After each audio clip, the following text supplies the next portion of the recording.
Don't worry too much, Maya. Mababaw lang naman to. Eh, Sir Chief, nagdudugo pa din. Kakagaling mo lang sa sakit, baka ma-infect.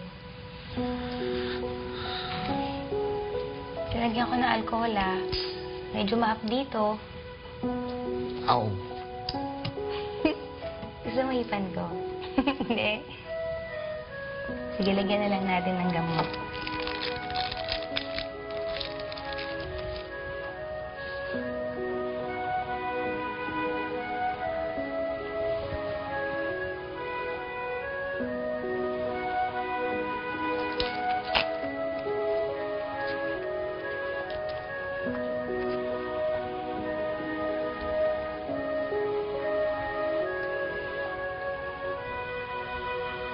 Sir Chief, mahigpit ba? Okay lang.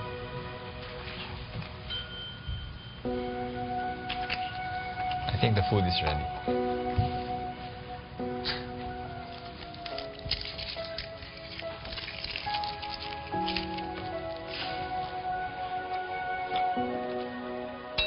Where'd you learn how to cook? Tinuruan ako ni Nanay tsaka ni Mamang. Kasi nung nasa San Nicolas tayo, natikman ko yung luto nila eh. Masarap.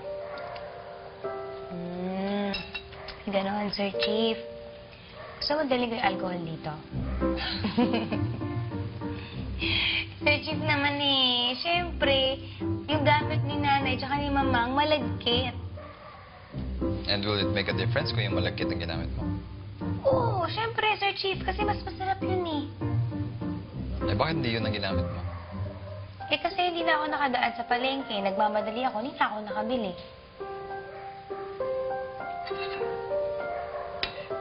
Alam na ba nila Christina Rose nung sa graduation mo? Oo, Sir Chief. Excited na excited sila.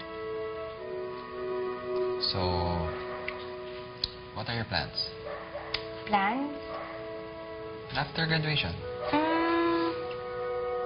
Siyempre, Sir Chief, lilipad agad ako.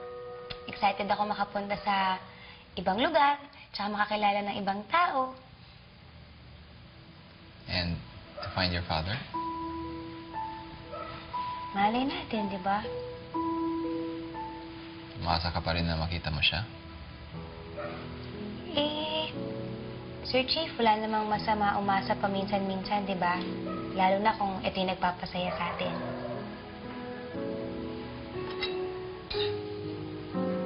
Maya, okay ka na? Eh, sir, akala ko si uwi na. Magkakape nila po ako.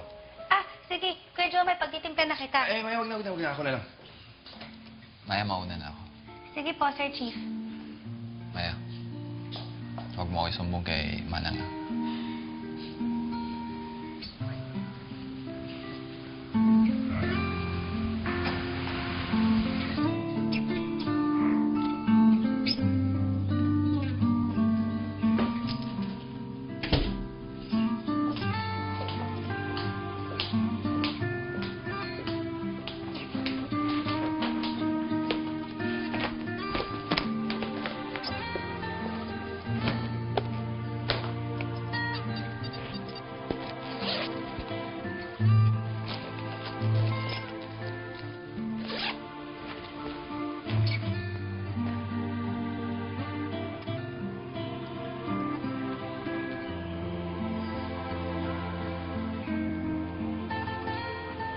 Good night, Sir Chief.